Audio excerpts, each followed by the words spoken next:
Hey friends, welcome back. My name is Emily. I tutor the Abecedarians, young apprentices age, mostly Abecedarians. Today I'm going to show you what we did for tin whistle for week 7. It's the same for every cycle other than the song that we learn changes, but the rest of the curriculum is the same. So as the tutor, I brought in washcloths to hold the tin whistles on the table so they didn't roll off.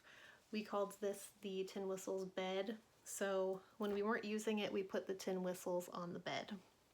I did ask the parents to bring in their own washcloths or fabric or whatever for the next few weeks, but I'll still bring in a few extra just in case. So the first thing we do is we just talk about music theory before we actually pick up the tin whistles. So I asked everybody to put their tin whistles down and wait until I told them to pick them up. So I asked the kids to give me a definition for music.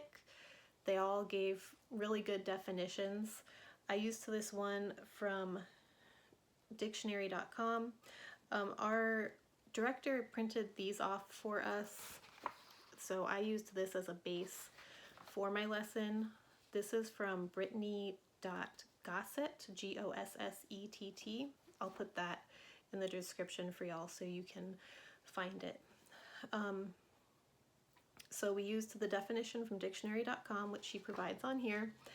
Vocal or instrumental sounds combined in such a way as to produce beauty of form, harmony, and expression of emotion. And we had talked about expression of emotion with fine arts the last 6 weeks, so I just made that connection for them about how music also can express emotion and make us feel emotions just like visual arts can. I asked them if anyone played any instruments. A few of the kids did have instruments they played, but if they didn't say an instrument, they still have an instrument that they play, which is their voice. So first I taught the kids how I'm going to count them in and the different hand motions that I'm going to do and the things they need to learn if they're going to watch me as the conductor. So first, before we sing or play, I'll count them in like this: 1, 2, ready, play, or 1, 2, ready, sing. And then as we're singing or playing, I'll still do this to show them the beats. And then when we stop, I do this to stop. And this also means stop and put your tin whistle down. So then we sang Mary Had a Little Lamb. I made sure they were all looking at me. I counted them in. And as they were singing, I moved my hand to the beat. So if it's a whole note where we hold the note longer, like at the end of the song, I'll do the 4 beats and then we finish the song. Then I asked the kids, how did we make that song? And a lot of them had really good answers about how we used our voice. Someone said voice box. And then I talked about how we have to have air coming through our voice box to make the sound. Someone said vibrations. And we also talked about how we all had to sing together at the same time. We were all singing the same words. We were all singing the same notes at the same tempo, which is the speed. Otherwise, it wouldn't sound like music. And then we went over about how it's important when you're playing music or singing music that you have to follow the conductor because the conductor helps keep everybody on the same time. We have to play or sing in unison, so I had them repeat unison, and unison means we're all playing together at the same time and the same tempo, which is speed.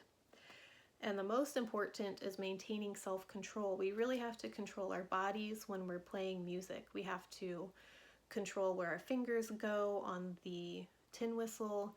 We have to control how much air is coming out of our lungs. I spoke about how if you are blowing really, really hard, your tin whistle is going to make a squeaky sound, and I made some funny ee-oo-ah sounds, and that got everybody's attention because I don't know why, but we always get distracted in the room that we're in for tin whistle. So if you want to maintain a nice sound on your tin whistle, you have to have a steady, slow breath. So we practiced our breaths. We practiced as if we were going to blow on a feather, not like blowing out birthday candles, which would be really hard. Just blowing on a feather or a dandelion. So we practiced that. And then it was time to get into the tin whistle. So before we picked up the tin whistle, I showed the kids the hand motion to pick up the tin whistle, which is this. So until I do this, they have to leave the tin whistles on the table. And then when I do this, they put them back down on the table. So we just reviewed the hand motions I had already taught them. I got out my tin whistle, and they had a book in front of them with a diagram that's from the Foundations Guide. And we went over the different parts of the tin whistle. So this part is the barrel, this is the mouthpiece, this hole right here is the fipple, and these are the finger holes. We also reviewed which hand is our left hand, so I raised up my left hand and turned around so they could all see me from behind which hand was my left hand. Everybody raised their hands. The parents kind of helped them figure out which hand was their left hand. We went over that a few times throughout the class just to solidify that in their minds. Then I taught them the tin whistle song, which is to the tune of The Muffin Man, and it goes like this. Do you know the tin whistle, the tin whistle, the tin whistle? Do you know the tin whistle? These are its parts. Barrel, fipple, mouthpiece, finger holes. 1, 2, 3, 4, 5, 6, left hand on top. I will link the original person I heard that song from, because that's super helpful. We used it last year too.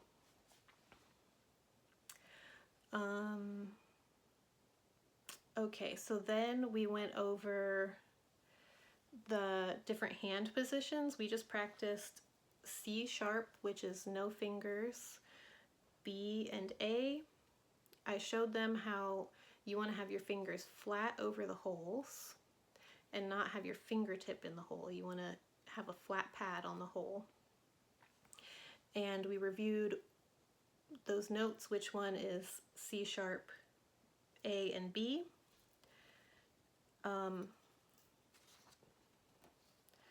Then, sorry, I'm looking at my notes here.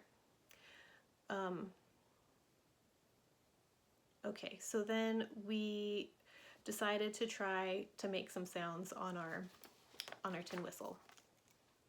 So I told them they could play whatever they wanted. They didn't have to play the notes we learned. They can play it however they wanted, but we were going to practice our hand motions for it. So I had them raise their tin whistles. I counted them in, 1, 2, ready, play. They did some crazy sounds. There's really little kids in our class, like 2- and 3-year-olds, who also were playing the tin whistle, so it did sound like cacophony. So then I stopped them. A few of them weren't listening, so I ended up clapping to get their attention, or a few of them weren't watching. So I told them that was cacophony. That didn't sound like, I asked, did that sound like music? They said no, they didn't think it sounded like music. And I said, that's cacophony. That's when there's unharmonious noise. It doesn't sound like music. So we wanted to try to bring our sounds and our notes together in the same tempo to create beautiful expression. So this time we tried it again with the C sharp, where we weren't covering any of the holes.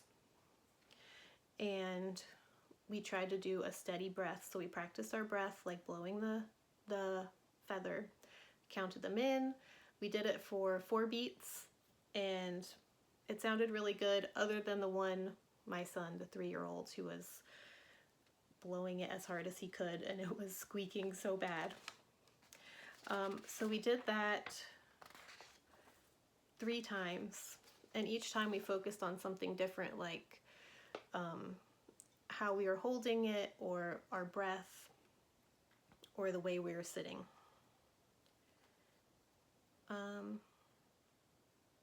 Yep, that was it. That's all we did. So to close out the class, we sang the parts of the tin whistle one more time.